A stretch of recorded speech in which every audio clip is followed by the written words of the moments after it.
Some people say feminism isn't needed. It's over. It's outdated. If this is true, we wouldn't need to denounce the fact that in reality, many of the demands of our feminist mothers and grandmothers remains unmet. Women continue to be the victims of sexual violence.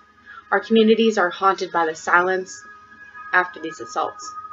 Throughout Canada, in spite of our right to it, access to women's health services remains insufficient. The conversation surrounding women's reproductive decisions remains taboo. Need I mention that the people making decisions on women's bodies are over 75% men in Canada? The hypersexualization and exploitation of women's bodies in the media has taught us to view women as objects and not as human beings. A woman's choice to seek pleasure is often, if not always, sought as negative.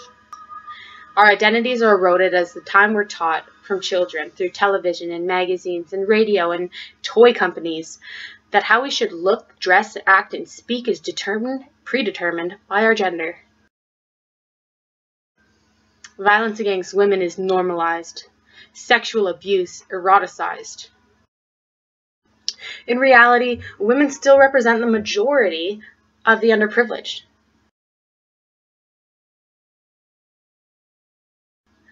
Capitalism exploits the working class and confines the middle and upper class to consumer roles.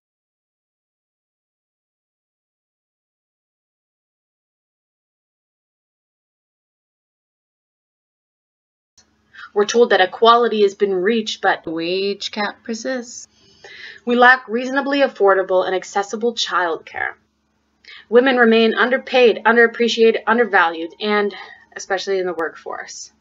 We've gained the right to vote, yet gender-based discrimination keeps women virtually unrepresented in the political office. In 2010, in Canada, women in federal, provincial, and territorial office held less than 25% of the seats. We need gender representation. In this globalized world, we must construct international feminist solidarity. The actions of Canadian political and economical elites harm women around the world in a way that is specifically gender-related. War, genocide, militarization, all characterized with the use of rape as a war weapon, femicide, and the sexual exploitation of our sisters.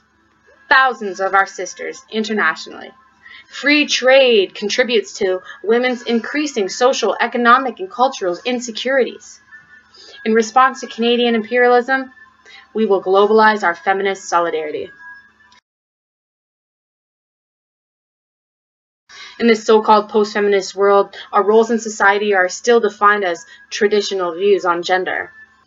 Religious and political forces aimed at maintaining the pillars of power in our society silence us from our voice, silence us from ourselves. We need to speak up against these conformities because we are complex human beings.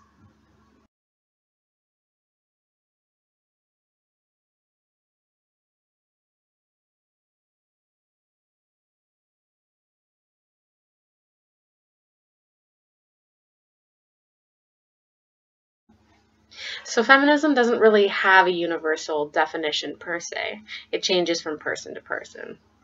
Ultimately, it's about realizing those inequalities, those oppressions that have happened in the past, what's happening now, and how we can make a better future for all.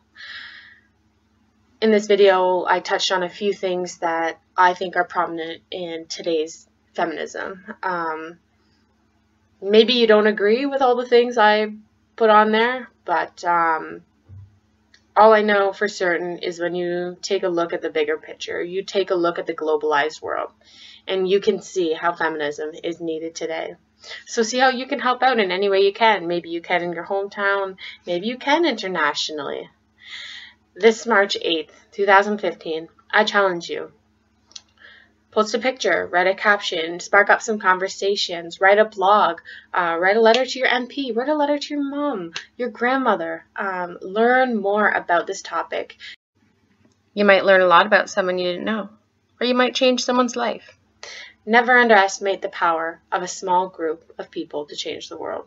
In fact, it's the only